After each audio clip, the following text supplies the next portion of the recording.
How your personality affects what you play.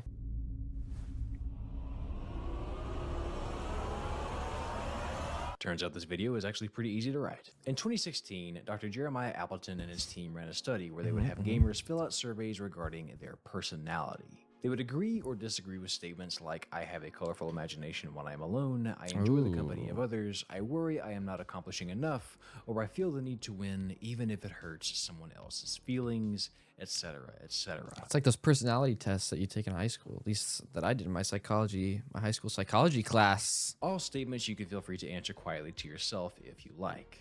Dr. Appleton then had the subjects report what video game genres they enjoyed the most. And in most cases, subjects that typically enjoyed JRPGs had more quiet, reserved personalities and often had serious doubts as to whether they had made the right decision or done the right thing in games and in life. Those that typically enjoyed platformers and more fast-paced games like Doom often had a strong tendency to be critical of themselves. Fans of puzzle games like Tetris or Hue prefer a certain amount of change and variety in their everyday lives, and become dissatisfied when governed by restrictions and limitations. The same That goes makes for fans sense. of Minecraft and other open-world sandbox games who also specifically have personalities that lend themselves to a great need for other people to like and admire them.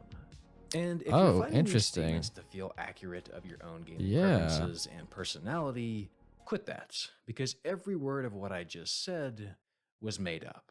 Oh Including shit. that first line. This video is a royal bitch to make. Wait, that's crazy. Why did he just fucking How lie? does our personality affect what games we prefer playing?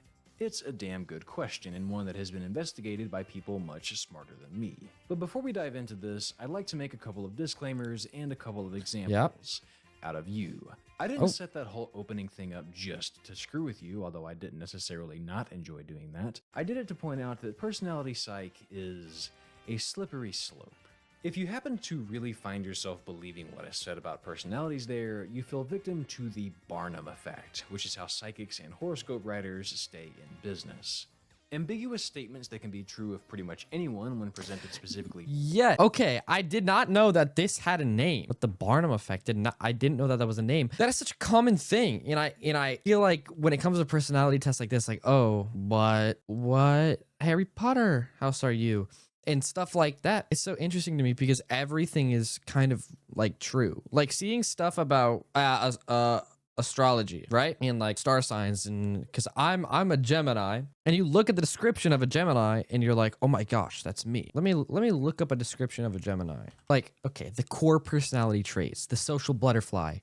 They have a dual nature symbolized by the twins. Geminis are incredibly multifaceted. They can easily switch between being extroverted partygoers and thoughtful, introspective introverts. Highly adaptable, they thrive in ever-changing environments, embrace new experiences, and possess the mental agility to see multiple perspectives on any situation. That applies to everyone. Like that can apply to everyone. Like it's so easy to be like, oh, this is me, because that's just everyone. That's just like, do you know what I'm saying? Weaknesses: easily bored, prone to being scattered, occasionally inconsistent, and can struggle with deep routine. That's fucking everyone. Everyone struggles with that. It's like you're trying to be different almost, but you're just not. To you about you can very easily begin to feel true. Pair that with a little bit of confirmation bias, and suddenly everything we talk about today may lead you to believe that you are an incredibly creative person just because you put more hours into Persona 5 than your entire undergrad degree. I'm not judging, that's a self-burn, but I just want you to be aware. Watch your footing on this video and take it with a grain of salt. Take it with a grain of salt, okay. Enough disclaimers. Let's dive into the tremendously fascinating world of personality. One more thing though, sorry. You should know that personality is not the most rock-solid field in psych. There are measures developed to try and capture our personalities, but between the changing of age and the changing of culture around us, who we are is ever shifting. Also, most research tends to be... That's a good point. When you're doing personality tests and you're taking all this stuff into everything into account, you are always changing. Like there's stuff that I would have never done if I didn't do the things like I did in high school. Like I was a very, not antisocial, but I was very more kept to myself. And then I did all these activities in high school. And now I'm like a very much more outgoing person. I'm more comfortable speaking and everything like that. So yes, although on my personality test, it says I'm an introvert, I don't think I am. I think I'm an extrovert and stuff like that. Relational. So what we're talking about today is tendencies and a snapshot of what we think we know, not laws. So again, Laws, okay. grain of salt. And its intersection with game preference. Bro, I fucking love that Bowser game. If I asked you to give me a breakdown of your favorite types of games to play, you'd probably start by telling me some genres. You might even rattle off some titles. Ah, you put a lot of time into Ghost Runner. Maybe you get Let's cheap see. thrills. If I were to say what type of games I'm into, I love Souls games. I love Souls games. I love Dark Souls and I love Elden Ring. Elden Ring is almost is my like second favorite game. But my all-time favorite game is Super Mario Galaxy. That game is so fucking goated. So I like open world. I like adventure. I like challenge. So what? I like Souls-like. I like platformers. I love platformers. I like shooters, but they're not my full vibe. Does that make sense? I also love stuff with a lot more depth to it, but I also love to just fuck around. So I would say my top 3 games of all time are Super Mario Galaxy, Elden Ring, and then for number 3, I'd have to go Minecraft. I think I'd have to go Minecraft. But there is one game that trumps that all, and that is OG Fortnite. But Fortnite sucks now, so I can't put it in that list. Fast-paced games like that in Mirror's Edge. Oh, you and your friends are still playing Animal Crossing. That's I respect it. You might enjoy the sensation of dunking on your friends, or maybe your dreams are just I do like fighting games too. A little bit too peaceful and you like to go out of your way to ruin that whole thing. Maybe you tell me you like getting absorbed in a story like something seen in Xenoblade or Tsushima. Yep. Maybe your pants get tighter when you shave off a few seconds of your Portal speedrun. Fuck, I do love speedrunning too. Unlock that last support for Dorothea. Ah, a fellow fan of the opera, I see. No matter your personal syllabus of titles or ways to play said titles, we can measure genre preference. But if I asked you to give me a breakdown of your personality, you'd probably talk in more circles than your buddy trying to get you to invest in Dogecoin. See, exactly. Man, that's actually so funny because I just tried to do that. Read on personality. But psychologists have I feel like there's so much that goes into it. And the one we'll be using today is the Big 5 personality traits developed by Lewis Goldberg. The Big 5 traits are sort of the most accepted, replicable, and used measure in the world of psych today, and each trait essentially works on a sliding scale, with most people falling somewhere in the middle. Generally, personalities don't sit at the extremes, just closer to one. Should I take a personality test right now, or should I take it after? We'll dive more deeply into each individual trait as we get to some of the bigger points of the video, but just as an example, openness, to wildly oversimplify it, refers to our willingness and desire to seek out / think about new things. I would like to think that I have a high openness. Openness tend to be very creative, enjoy trying new things, are extremely curious, and are happy with change. Those with low openness despise change. You won't catch them rearranging their room or changing their schedule much. They don't like new, and they don't like abstract ideas. Okay. Conscientiousness sort of deals with how organized you are. Do you pay attention to detail and strategize, or act on a whim? I act on a whim, definitely. I Are we empathetic? like to think that I'm good at strategy, but I feel like I'm not. Like I play chess and I'm low-key shit at chess. And helpful, or are we self-serving and oblivious to others? Neuroticism deals with emotional stuff. Like I said, I feel like I've gotten a lot more extroverted throughout my time in life. And I think that's a big thing for a lot of people, is that over time being like, I'm very much kept to myself. I like my alone time, but I would say in social situations, I'm very much extroverted and I try to go out of my way to talk to people. But I used to not be like that. So it's hard to gauge that. You know what I mean? Ability and how you handle stress. And I think you're already familiar with extroversion. At our core, we all land somewhere on each of these 5 scales. Maybe you're pretty low on the extroversion scale, but you are highly agreeable, so you really empathize with people, therefore you might enjoy a good emotional story, but don't care much for partaking in real-world human interaction.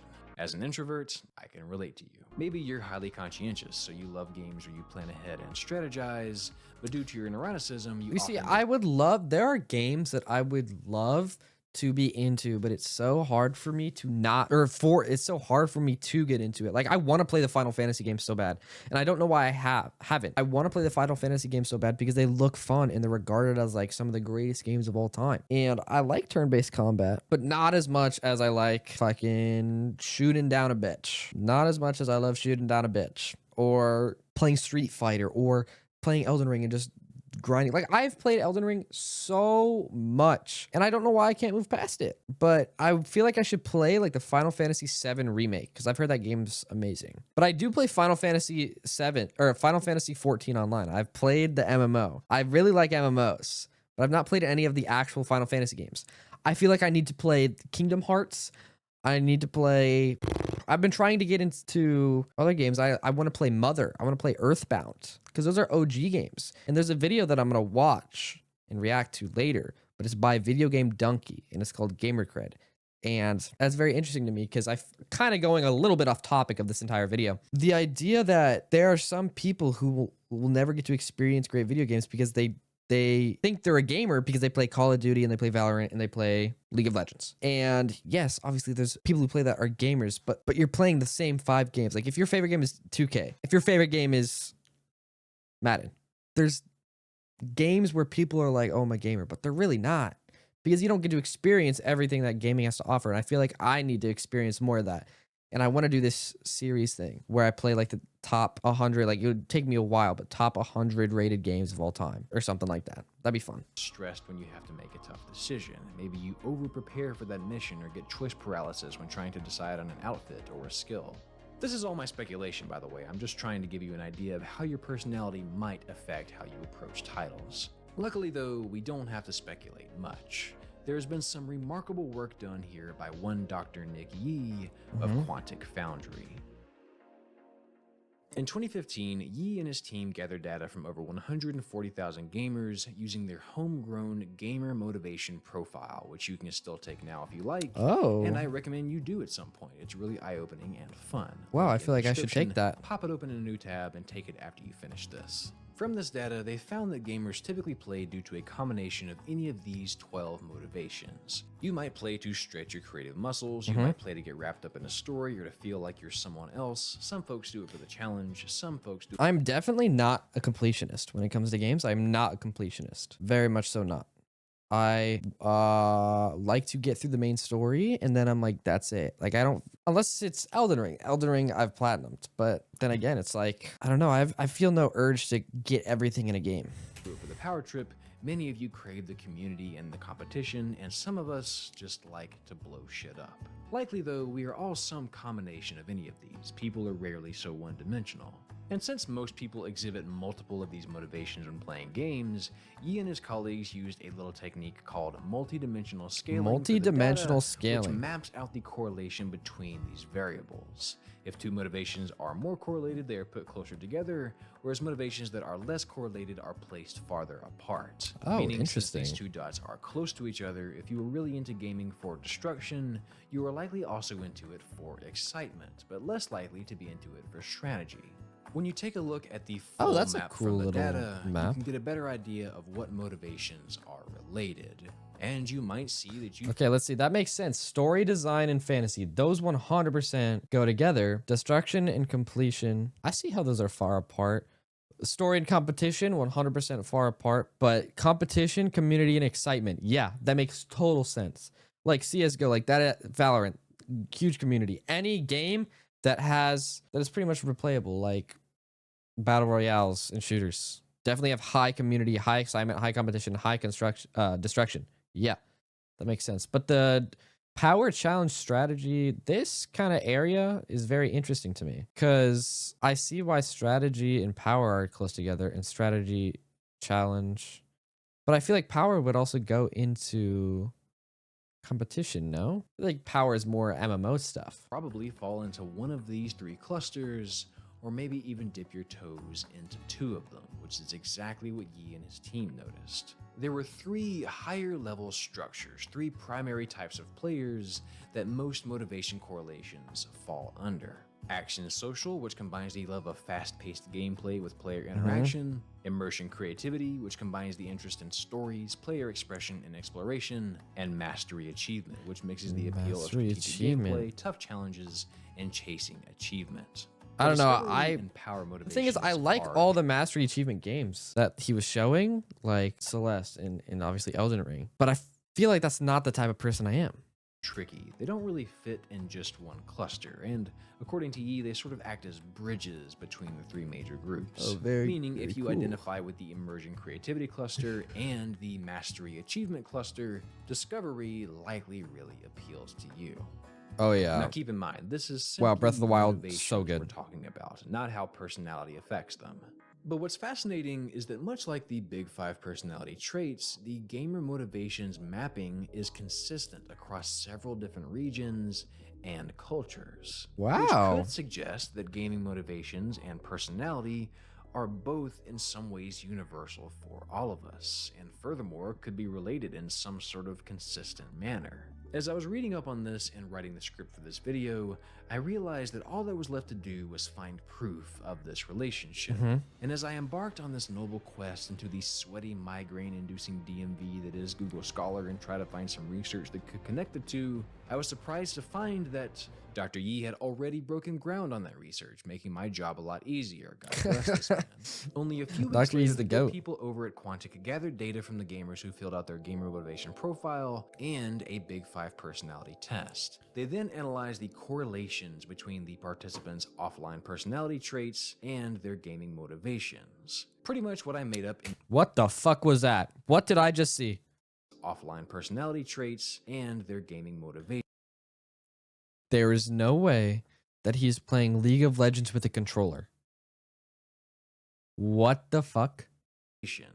Pretty much what I made up in the beginning of this video, but this time I'm not juicing your kiwis, Connor. They actually did this and did it correctly. Oh, And what they nice. found Bro, was Breath of the Wild's so statistically good. Significant correlations, meaningful connections that, based on the sample size, did not happen by chance. They stumbled upon the invisible strings that connect who we are to the experiences we love.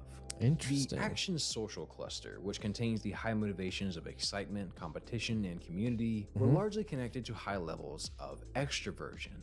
Now, extroversion is usually characterized by people as being outgoing or being good around others. But research supports I feel like most people that are good at those games aren't very extroverted. I feel like they keep very much to themselves. But I feel like maybe that's just me thinking that. that it's more accurately characterized by excitability, emotional expressiveness, cravings of excitement, and gaining energy in social situations. Okay. Not Now that makes necessarily sense. being good in them, but gaining something from it. Okay, Even if it's that makes simply sense. competition or attention.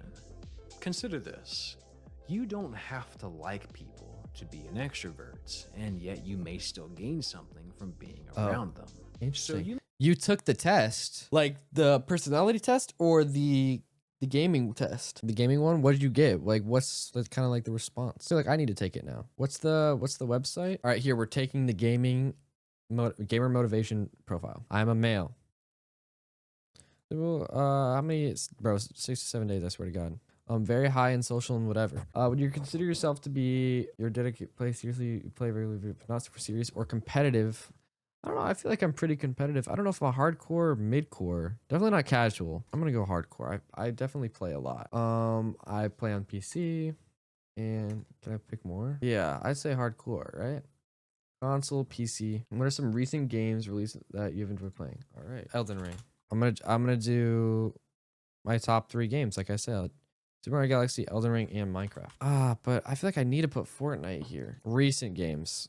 Okay, this is old. We'll put Fortnite. I know, but that's because that Fortnite was my shit, bro. Or should I put Valorant? Should I? I don't play Valorant anymore though. We'll put Deadlock. Are you currently playing any web/mobile/tablet games? Literally chess.com. I've just been playing chess. And is that it? I like Block Blast. Block Blast is fun. Are there any other games? Yes. Okay. Minecraft or Super Mario Galaxy. We'll put Fortnite and we'll put Valorant. How important are the following game elements and activities to you when you play video games? Discovering offbeat or unconventional ways to play the game. Oh, very important. I love finding glitches. Becoming as powerful as possible. very important. Taking time to practice and master a game, I'd say somewhat important. Playing the game at the highest difficulty level. I would like to. Pretending that I am somewhere else. I don't usually pretend, but somewhat. Characters with interesting backstories and personalities. I do really like lore.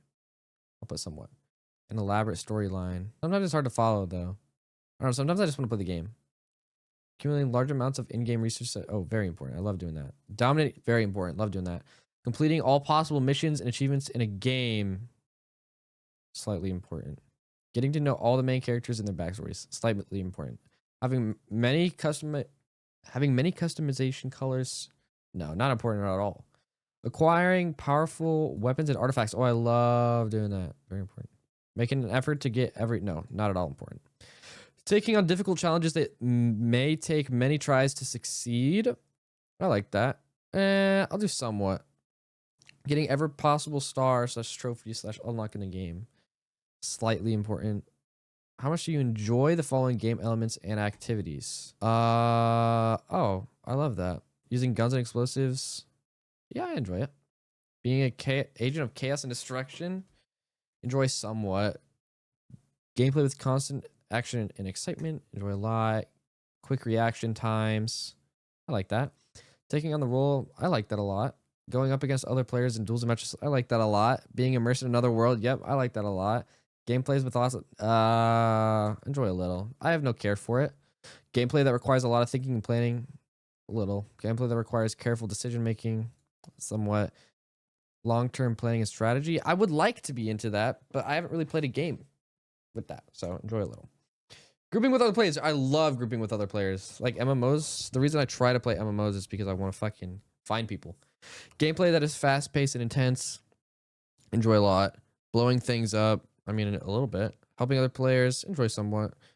Yes, working towards a common goal. I love that. How often do you do the following things when you play video games? Put a lot of thought and effort into the character creation process. Sometimes. Try out many different things just with the game world. Sometimes. Study other players to improve my. Sometimes. Common goal is destroying enemy nexus. Yes, exactly. Put considerable time into customizing. Not really. Sometimes. Experimenting with objects in the world just to see what happens. Oh, often. Explore the game world just for the sake of exploring it. Honestly, not that much. This is kind of bad. I know, but that's not true. It's low-key the game. Like Breath of the Wild, Elden Ring. I love doing that. Primarily focused on increasing. Always love that. Skip and see my profile. I am very high in social. Your quantic gamer type, skirmisher / gardener. Skirmisher, jumping into the fray of the battle. Gardener, quiet, relaxing task completion. Your primary dominant role player type is the skirmisher, but you also lean towards a second player type, the gardener. Skirmishers want fast-paced team arenas that are accessible and easy to jump into. They are highly spontaneous gamers who dislike games that require thinking and planning. I don't know. I don't feel like that's me. Maybe I don't know. Gardeners are looking for quiet, relaxing task completion. They enjoy accessible gameplay that focus on completing levels / quests, collecting stars / trophies, and collecting collectibles. Very high in social. Wow. Yeah, okay. More excitement than destruction. Interesting. Okay, nice. I don't know. I feel like that's not me, though. But it is what it is. All right, back to the video. You very well choose to pick up fighting games because your extroversion makes you crave the competition. Just I do like fighting you may games. Play action adventures for the constant excitement, or MMO. Mine was social ninja sims / because skirmisher? you do actually What is ninja? like the people in your life and get something meaningful from kind interaction with others. Another correlation they found was between openness and the immersion creativity cluster. RPGs, Interesting. sandboxes, open worlds, anything with a deep immersive story. I feel like that is very much me, kind of. Ninja. Seek out difficult challenges that blend strategic decision making, fast pacing, and competition. They see video games as places to test their skill and wits against other players. Oh yeah, that's you. That is 100% you. Very much so. Or a way to express creativity. Most players that enjoy The thing is, I'm not very good at creativity, but I love playing these type of games. these games tended to have high levels of openness, which, like we discussed earlier, is characterized by imagination and creativity. Folks high in this tend to have a broad range of interests, enjoy change, and are open to new and varied experiences. I feel like that's me. Which may explain why these people can finish JRPGs even after weird interactions like You know, this is how I earn a living. Huh? Really? I thought you were just doing it for fun. I suppose some people do. Hello, I'm some people. Nice to meet you. I joke, but this is 100% me. I'm here for the Yeah. story, and I don't care how weird things get. I be would willing to bet that agree. The Undertale fan base is full of high openness people because, again, the trait is all about painting outside the lines, which is probably why it also correlates highly to the enjoyment of sandboxes like Minecraft Yeah. and games with hefty customization like Monster Hunter World. Conscientiousness was slightly mapped to the Mastery Achievement cluster, which makes sense. Highly conscientious folks are preparers, strategizers, task-oriented schedule followers that likely find challenging strategy games like Advanced Wars and XCOM to be just the right scritch to their itch. The correlation here wasn't as strong as the others, but it may shine a little light on the type of people that enjoy finding all of the I think I'm definitely whatever that middle type was. Like, I like openness and I like change and stuff like that. achievements. Again, that highly conscientious detail and task-oriented nature probably lends itself to finding some pleasure in unlocking all the achievements and getting all of the collectibles. I'm definitely not a Okay. collectible person, I'm gonna be I'm gonna honest. come up for air now. That was a lot of big words. Couple things to note. The correlations here are significant and they were insightful, but they aren't exactly high, meaning that this only gives us a glimpse into what is usually the case, but is certainly not universal truths. Interesting. After all, you may be the most detail-oriented, conscientious person on Earth, and yet hate playing strategy games because your personality ruins them. Maybe they just come off as a chore and you have too many of those in real life, so you'd rather unwind with something relaxing. Like I said That's a earlier, good point. fact- Your personality could be the reason that you're not playing what your personality type would like. Like you just said about it being a chore. That's a very good point. Because if you're an engineer, you're always constantly problem solving and thinking, and you're doing that all day at work, and then you want to come home and play video games, you might want to just play something that doesn't require that much thinking because it's boring to you, because it's a chore. So you'd play like Animal Crossing or something to wind down. Something to think about. grain of salt. If episode 1 and psychology studies have taught me anything, it's that There's always a bigger fish. and there is always an exception. But I do think that there is a lot of truth in these correlations. After all, if you're super introverted, you likely would enjoy playing alone. If you're high in openness, the stranger and more novel a world is, the more likely you are to really want to sink your teeth into it. Which, by the way, this kind of supports my personal theory of why when a new game trailer drops, you may find yourself going, not for me, whereas your buddy gets hype and just tosses it on their mountain of a backlog because they want to play it all.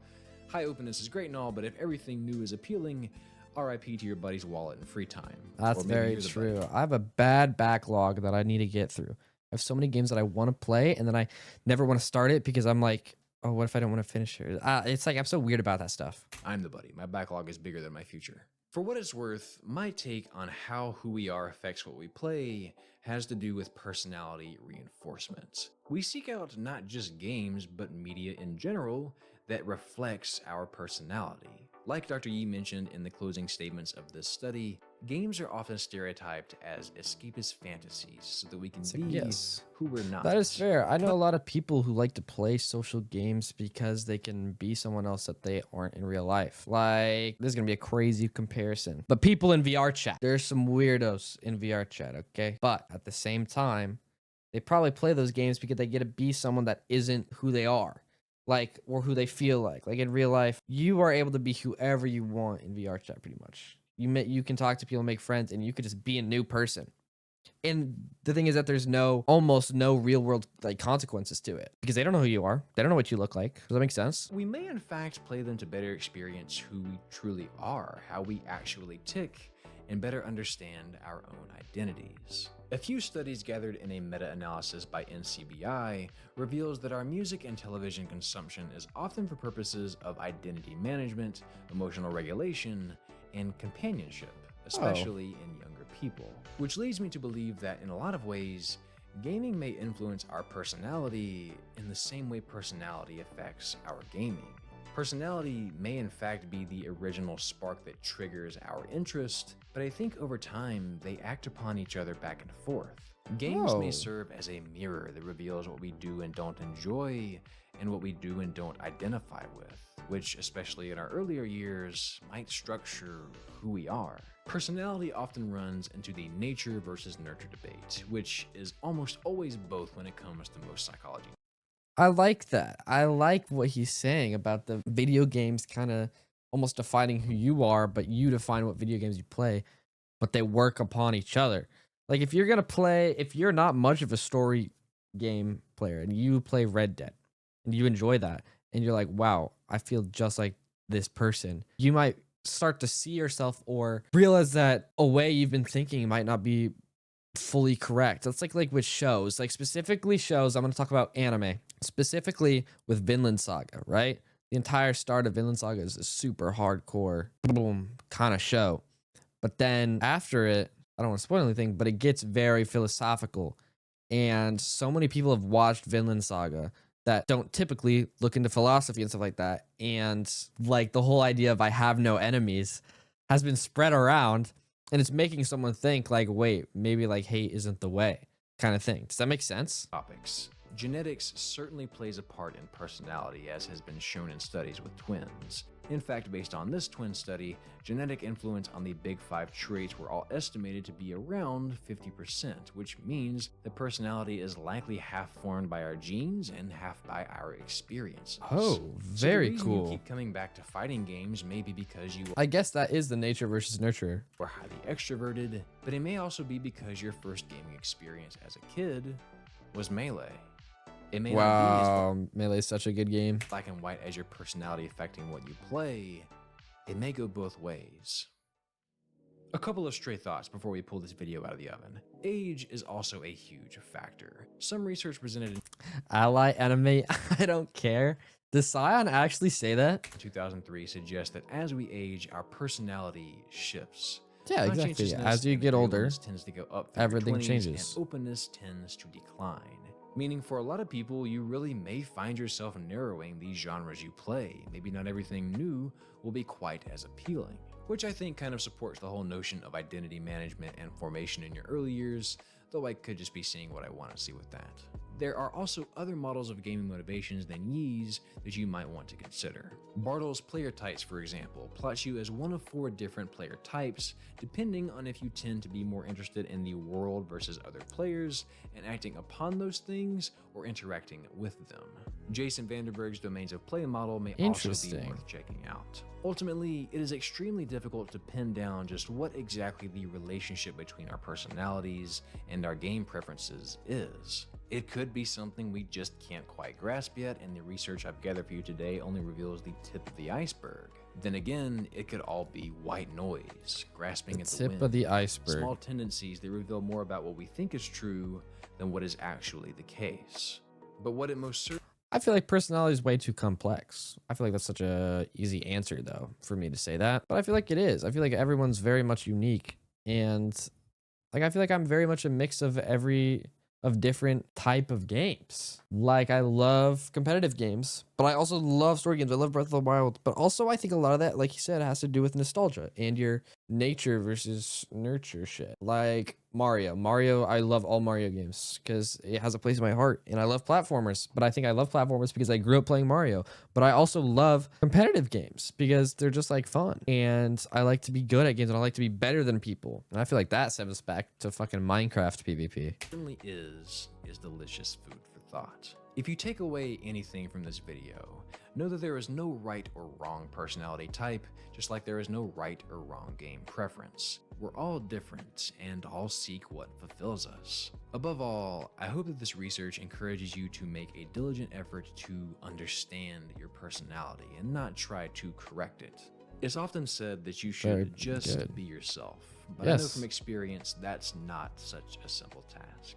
I think a better piece of advice would be get to know yourself. Take the Ooh. time to learn who you are. I like that. Instead of just be yourself, get to know yourself. I really like that. Yo, do you just keep quoting Scion Scion fucking quotes?